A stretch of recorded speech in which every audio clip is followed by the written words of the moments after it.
thing about trust falls is it deeply intertwines you and creates such an intimate relationship with you and the universe, or God, or nature, or source, or the divine, whatever you like to call it. Hello YouTube, it's me, Shriyanka, and I'm really excited to have you here and have your attention. I am back on YouTube. This was originally my entire plan, but I actually ended up on Instagram and spending a lot of time on Instagram. So I'm back on YouTube. I will be creating videos a little bit more this year, but for now, it's just this one. And I thought this would be a perfect day to create because I'm turning 30 tomorrow. I'm very, very excited. So I wanted to talk a little bit about the 4 biggest things that I learned before I turned 30. And this is really basically a way for me to honor and accept the gifts of my 20s and spend some time in gratitude for them, because these were really powerful gifts. I make this with the intention that it will help someone else as well, as much as these help me. So I'll get straight into it. My first lesson was in presence, and these are not in the order that I learned them, although actually they might be naturally. I didn't mean to make them like that, but I think they might be. Anyways, my first lesson was in presence. Presence is something that I learned when I said goodbye to a lot of my things from my childhood, a lot of the things that I grew up with. And I said goodbye to things that I would never see again. I'm not just talking about people who passed away, which was a huge one for me, but it was also the places and the things and the type, the behaviors, the activities that I could do, the way I used to think about the world even. And I hope that's not too loud. I'm gonna wait till this plane passes by. It all brought me to this realization that even the things that I love most in my life may not be around forever. So while I have the time and while I have this awareness, why don't I just soak everything in to the fullest capacity as I can? And that even trickled into my understanding of what's going on within my emotions, because I actually went through a lot of huge, heavy emotions in my 20s. Like it was wild, the darkest of the dark time, just not in a great place. Let's just put it that way. I healed basically everything through my realization that if I could never experience Earth again, if I could never experience this time again, this time of my life, even the most mundane moments, even the moments where I'm crying on the bathroom floor, I know would mean something to me. It would mean something to my soul. And that realization actually is very helpful.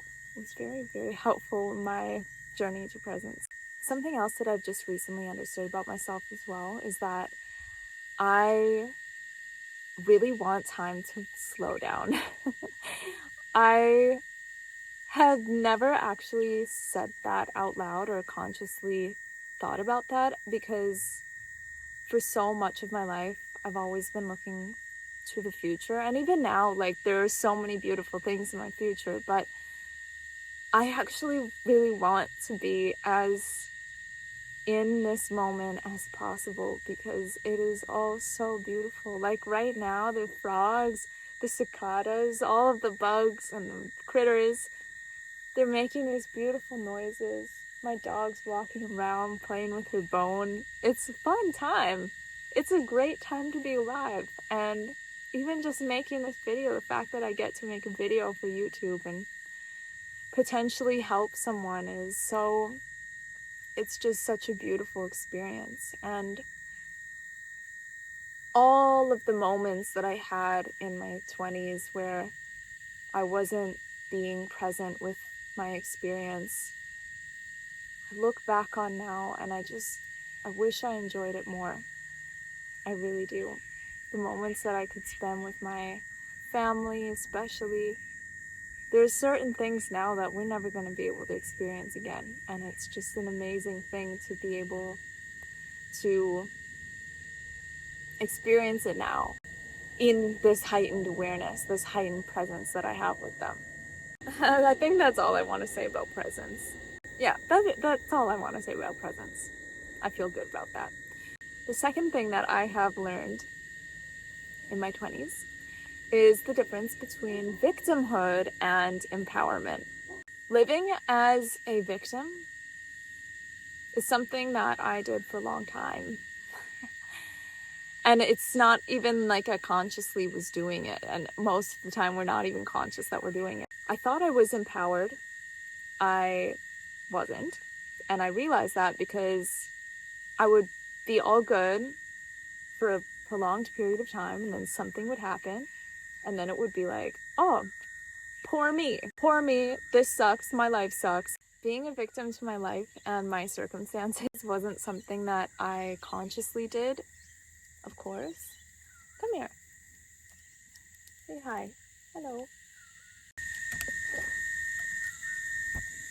So it's not something that you really consciously do, is it? You don't want to be a victim, of course. You don't want to be in victim mode. You want to be empowered. Everybody does.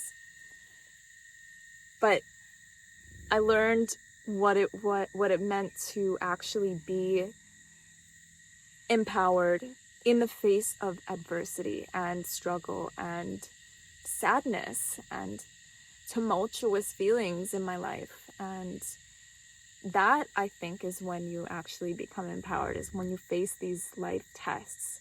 And that's what happened for me, at least. I faced some big tests, and I chose to be empowered instead of being a victim, which was one of the patterns that I had in my life, because that's just something that we're taught. I'm losing light, so I'm going to just be quick with this. Please don't bark. Please don't bark. Excuse me. Excuse me. Is there a frog in there? The third thing that I want to reflect on is that idea of true love. What love actually means. I actually met my partner when I was 20, he was 25.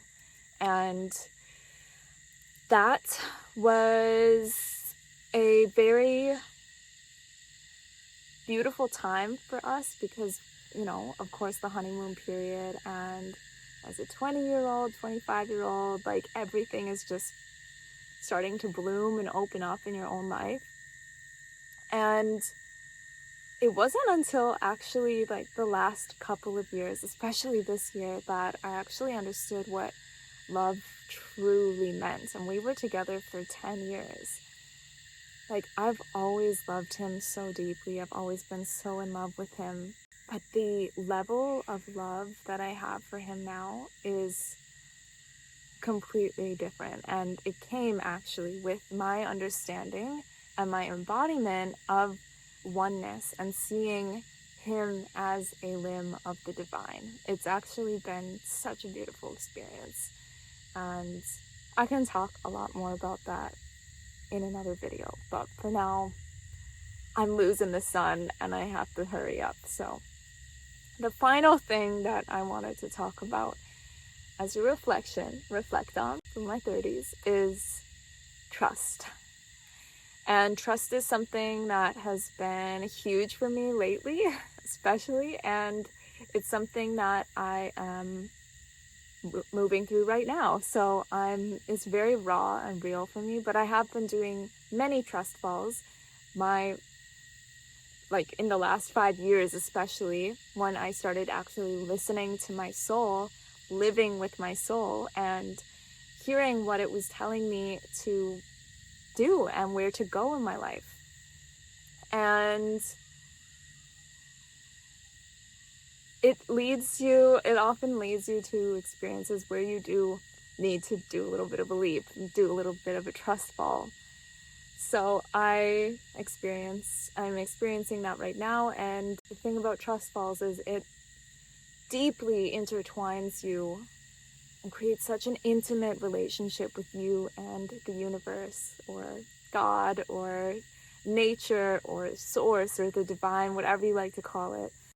And that relationship, when you strengthen your relationship with that, you strengthen your relationship with yourself and others and everything around you, and it is the most beautiful experience. So I'm really grateful that I can do these trust falls, and even though sometimes they feel a little bit scary for my ego. And another thing that trust falls do is they offer you the most potent experiences when you do let go and when you do release. And I am doing a huge trust fall right now, so you just wait and see where this takes me. I am really excited to share with you where it goes. I can feel how magical and how wonderful it is, and I'm sure you can feel it through my words. I'm sure you can feel your own pulling and calling to do your own trust fall as well. And if that's the case, please know I am here to guide you. That's actually what I do for work, and it is one of my greatest joys. So I think I'll wrap up with doing that. Information on working with me is below, but then again, I did a lot of this on my own. Mentors have been a huge help in the last couple of years for me. Just know that I support you either way, and I love you so much. Thank you for watching. It is so nice to be back on YouTube. See you in the next video. Bye.